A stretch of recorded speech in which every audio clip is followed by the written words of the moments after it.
Hey everyone, good evening, welcome to my channel. আমি মুন, আর আশা করব তোমরা সবাই ভালো আছো, সুস্থ আছো। আর আমি কেমন আছি, আজকে সেই দিন 8 তারিখ। এখন আমি গুড্ডিকে ছাড়তে যাব। এখন বাজে 8টা বেজে 40-এর মতো, মানে রাত্রির 8টা বেজে 40। তো 9টা নাগাদ গাড়ি আসবে, আর 9টা নাগাদ বাপিও আসবে। বাপি ম্যাগির কাছে থাকবে। আর গাড়িটাকে বলা হয়েছে, একটা উবেরকে বুক করেছি, আমার চেনাশোনো পরিচিত, ও মানে উনি অনেক জায়গাতেই আমাকে নিয়ে যান। তো ওনাকে বলে রেখেছি, উনিও 9টার সময় আসবেন।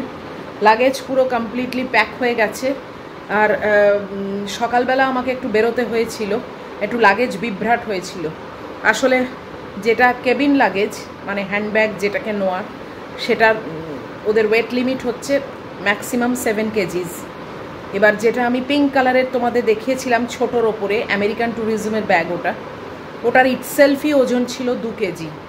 যে কারণে ওর ল্যাপটপটা ঢোকানোর পরেই ওজনটা অনেকটা বেড়ে যায়।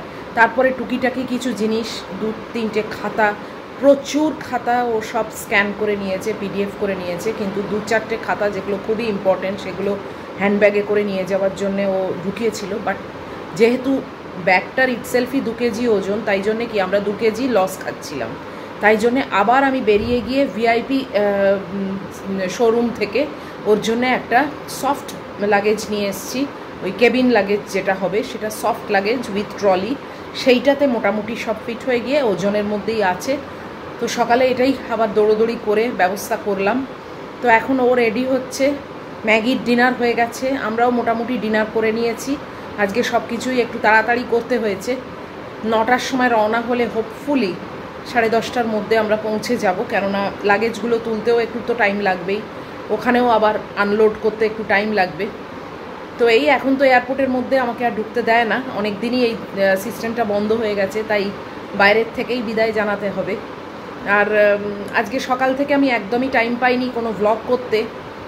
এই এখনই স্টার্ট করছি, যেহেতু তোমরা এত সবাই ওকে বেস্ট উইশেস জানিয়েছো, আশীর্বাদ করেছো, মানে কনগ্র্যাচুলেশন দিয়েছো, তাই জন্যে ভাবলাম এই যাবার মুহূর্তটুকু তোমাদের সঙ্গে শেয়ার করলে হয়তো তোমাদের ভালো লাগবে। তো তাই জন্যেই খুব সামান্য ছোটোখাটো একটা ভিডিও তৈরি করছি, যেটা আমি আমার মেমারি হিসেবেও থেকে যাবে, আর তোমরাও দেখতে পারবে। তো যাই হোক, মনকে শক্ত করে সামনের দিকে তাকিয়ে থাকবো। আর লাগেজগুলো তোমাদেরকে একবার দেখিয়ে দিচ্ছি। আর ম্যাগু এখানে বসে আছে, ম্যাগুও বুঝতে পারছে যে কিছু একটা হচ্ছে, কিন্তু যাই হোক, মানে অতটা তো হয়তো বুঝতে পারছে না। বাপি এসে ওকে সামলাবে, তো আমার সেদিকে চিন্তা নেই, আমি তো জাস্ট ড্রপ করেই চলে আসব। তো এই দেখো, ম্যাগু এখানে বসে আছে।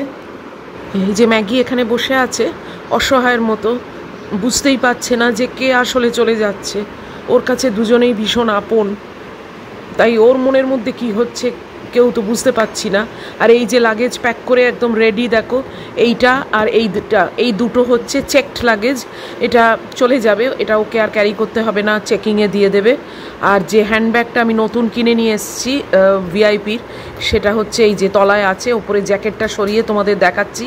এই যে এটা যেহেতু সফট লাগেজ, তাই এই ব্যাগটার মাত্র 1 কেজি ওজন, তাই এতে অনেকগুলো জিনিসই ওর ধরানো গেছে, যাতে 7 কেজি এক্সিড করেনি।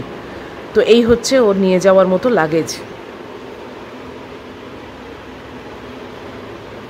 তো লাগেজ এখানে একদম রেডি করে রাখা আছে, সব ওজন টোজন করা হয়ে গেছে। আর ওই জ্যাকেটটা রয়েছে ওখানে, তো এসি থাকবে, ঠান্ডা হয়, আর ওর ঠান্ডাও লাগে এসিতে, তো তাই জন্যে জ্যাকেটটা আর কোথাও ঢোকানোর আসলে জায়গাও হয়নি, মানে জ্যাকেটটাও কোমরে বেঁধে নেবে, আর দরকার হলে ওখানে গিয়ে পরে নেবে, মানে এয়ারপোর্টের ভেতরে।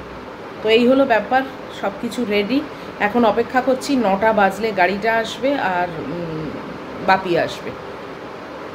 তো এখন একটু রাখি, আবার যতটুকু সম্ভব হবে তোমাদের সঙ্গে অবশ্যই শেয়ার করব, সঙ্গে থাকো। এই যে গাড়িটা এসে গেছে, 9টাও বেজে গেছে, আর আমরা জিনিসপত্র নিয়ে অলরেডি নিচে চলেও এসেছি। তো যিনি ড্রাইভার, উনি ভীষণই ভালো, আমার সঙ্গে পূর্ব পরিচিত মানে এই মানে কয়েক মাস আগেই ওনার সঙ্গে উবেরে যেতেই 2-একটা কথা বলতে আলাপ হয়েছে। বাট ভদ্রলোক ভীষণই ভালো, আমাকে অনেক জায়গাতেই উনি নিয়ে টিয়ে যান। তো এই যে ওনার ডিকিতে সুটকেসগুলো তোলা হচ্ছে, এই সুটকেস দুটো এক একটা 23 কেজির মধ্যেই রাখতে হবে, ওটাই হচ্ছে weight limit international flight USA যাওয়ার। তো আমাদের ওয়েট লিমিট একদম ঠিকই আছে, আমরা মেপে দেখেছি, কেননা ও একা যাচ্ছে, ওয়েট এক্সিড করে গেলে তখন খুবই প্রবলেমে ওকে পড়তে হবে, তাই আমি ওয়েটটাকে একদম মেনটেন করেছি। তো দুটো সুটকেসই দেখো ডিকির মধ্যে ঢুকে গেল। এবার এই হ্যান্ডব্যাগটাও উনি বললেন যে ডিকির মধ্যে দিয়ে দিতে, তাহলে আমরা কমফোর্টেবলি বসতে পারবো, আর জ্যাকেটটাকেও কোমরে বেঁধে নিয়েছে। তো বাস প্রস্তুতি পর্ব সব শেষ, এবার রওনা হওয়া। মুহূর্তগুলো আরও হু করে কমে যাওয়ার সময় এসে গেল। এদিকটা আবার লক করা ছিল, তাই আমি বলছি যে লকটা খুলে দিতে। গুড্ডি ওপাশ থেকে উঠে পড়েছে, তো আমি এই ঢুকছি। এখন প্রত্যেকটা মুহূর্ত যেন মনে হচ্ছে আরও আস্তে আস্তে চলুক, কিন্তু সে তো হওয়ার নয়। সময় যখন দেখবে তুমি চাইবে যে আস্তে আস্তে চলুক, তখনই যেন ভীষণ তাড়াতাড়ি সময় চলতে থাকে। এটা আমি আগেও অনেকবার অভিজ্ঞতা করেছি, মানে দেখেছি, আর আজকেও তার ব্যতিক্রম হলো না। হু করে সময় যেন পার হয়ে যাচ্ছে। তো এই হাইল্যান্ড পার্ক থেকে আমরা বেরিয়ে যাচ্ছি, এবার রওনা হয়ে গেল গাড়ি, হু করে ছুটে চলেছে নেতাজি সুভাষচন্দ্র বোস ইন্টারন্যাশনাল এয়ারপোর্টের দিকে। এই যে আমার ঘড়িতে এখন দেখো 9:30 বেজে গেছে, অন্ধকারে ঠিকমতো দেখাও যাচ্ছে না, তাও চেষ্টা করছি তোমাদের দেখাতে। এই যে 9:35 পার হয়ে গেছে প্রায়। তো মোটামুটি আধ ঘন্টা লাগলো লাগেজ টাগেজ তুলতে। ঠিকই আছে, কেননা ওর চেকিং টাইম হচ্ছে রাত্রির 11টায়, তো তার আগে অবশ্যই আমরা পৌঁছে দিতে পারবো ওকে।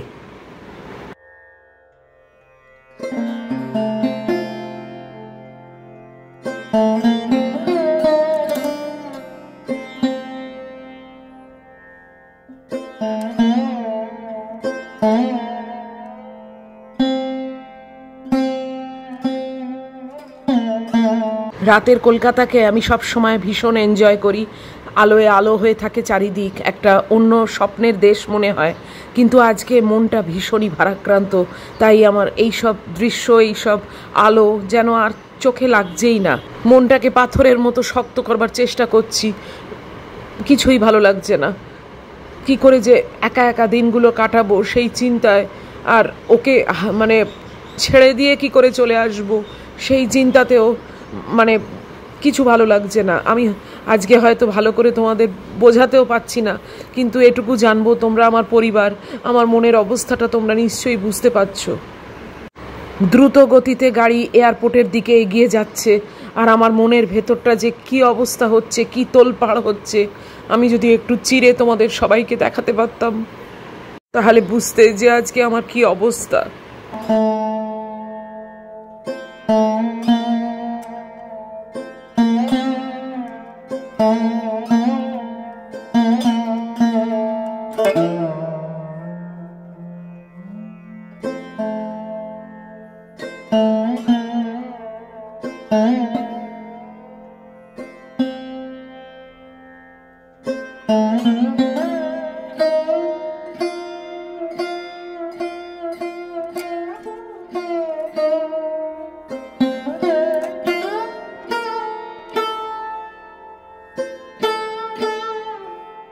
পৌঁছে গেলাম আমরা ইন্টারন্যাশনাল এয়ারপোর্টে। ডিপার্চারের দিকে আমি বললাম গাড়িটাকে নিয়ে যেতে, কেননা ও এখান থেকে ফ্লাই করে বেরিয়ে যাবে। বিভিন্ন দিকে অ্যারো দেওয়া রয়েছে, একদিকে ডিপার্চার, একদিকে অ্যারাইভাল।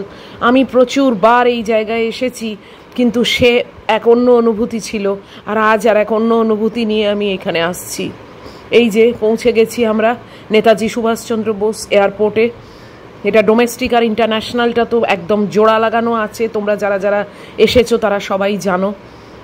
তো আমি দেখছি যে ইন্টারন্যাশনালটা কোন দিকে আছে, কেননা প্রথমে ডোমেস্টিকটা পড়ে, সেটা পার করে তারপরে ইন্টারন্যাশনালটা আসে, তাই দেখতে দেখতে যাচ্ছি। এখানে গেটের ওপরে সব ফ্লাইটের নাম্বারগুলো লেখা থাকে, নাম লেখা থাকে, তো সেটাই দেখতে দেখতে যাচ্ছি যে কোন গেট দিয়ে ওকে ঢোকালে ওর সব থেকে সুবিধে হবে।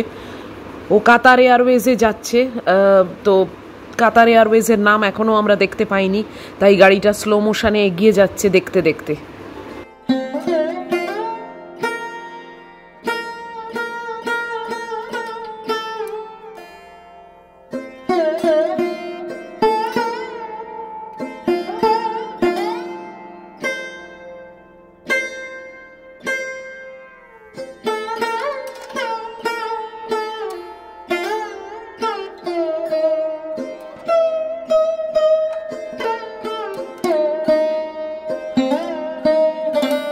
অ্যাট লাস্ট আমরা ঠিক গেটে এসে গেছি। এখানেই কাতার এয়ারওয়েজের নাম লেখা রয়েছে একদম টপে, দেখো 3:50 এখান থেকে ছাড়বে, দোহা অবধি যাচ্ছে এটা, কলকাতা থেকে দোহা।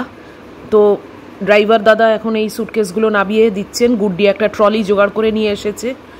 আর তোমাদের এত ভালোবাসা, এত আশীর্বাদ, তাই আমার মনে হলো যে তোমাদের সঙ্গে একটু শেয়ার করি, তোমরাও তাহলে এই মুহূর্তটার সাক্ষী থাকতে পারবে।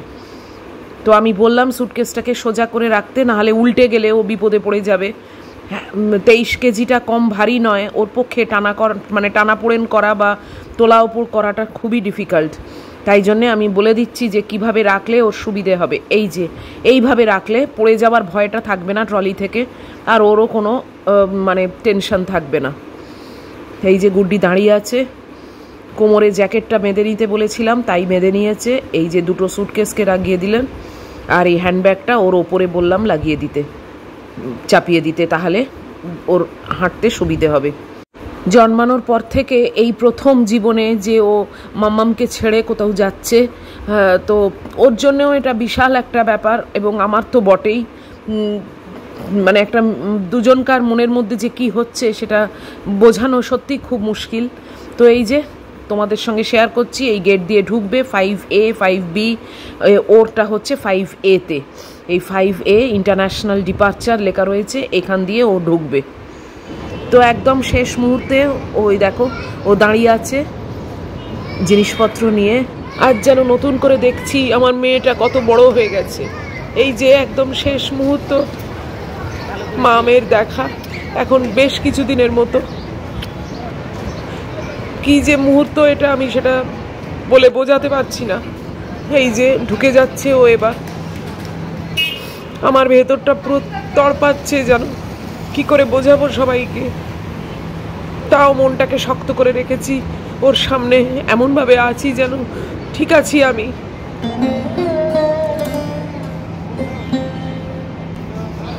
এই যে গেটে ওর টিকিট আর পাসপোর্টটাকে চেক করছে, এই চেক করে ওকে করে দিলে তখন ও ঢুকে যাবে ভেতরে।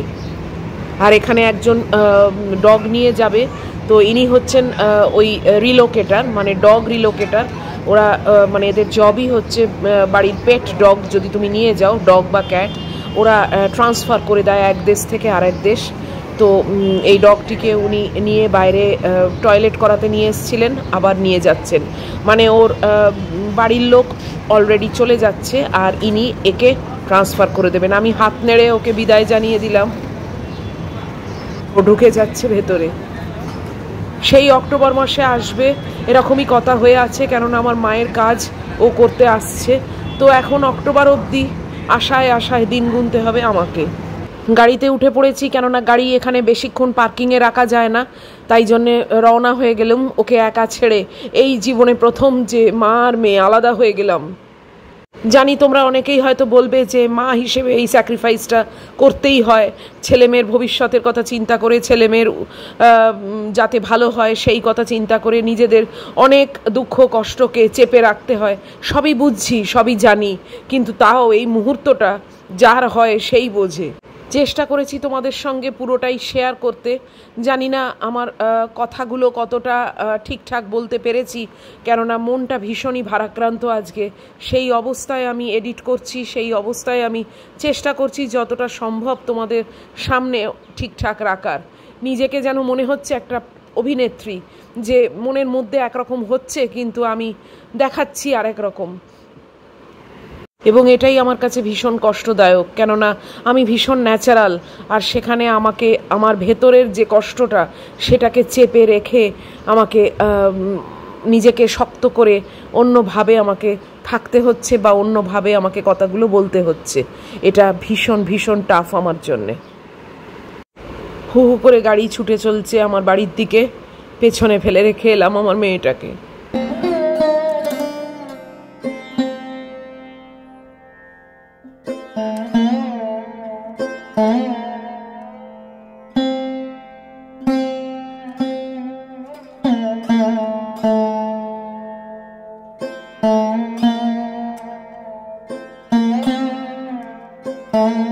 বাড়ির খুব কাছে চলে এসেছি। এই যে সত্যজিৎ রায়ের নতুন মেট্রো স্টেশন, এবারে মেট্রোপলিস মলের পাশ দিয়েই ঢুকবে গাড়িটা। আমি ভিডিওটাকে এবারে আস্তে আস্তে শেষ করে দিচ্ছি, অন্তত আমার এই ভয়েস ওভারটাকে শেষ করে দিচ্ছি, কেননা সত্যি বিশ্বাস করো আমার আর নিজেকে চেপে রেখে কথা বলবার মতো ক্ষমতা নেই। যতখানি পেরেছি আমি নিজেকে শক্ত করে এই ভয়েস ওভারটা দিয়েছি, কিন্তু আর জাস্ট যেন পারছি না। তোমরা সবাই আশীর্বাদ করো ওকে, ও যেন ভালো থাকে, ভালোভাবে পৌঁছে যায় এবং ওর মনের মতো যেন একটা জব পায়। আর আমার জন্য এটাই বলো, আমার আর ম্যাগির যেন দিনগুলো হু হু করে কেটে যায়।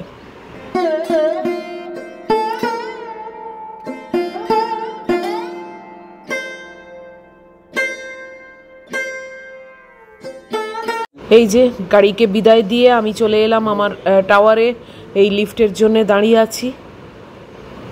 এই 5 4 3 করে লিফটটা নামছে, এখন ওপরে চলে গেছিল।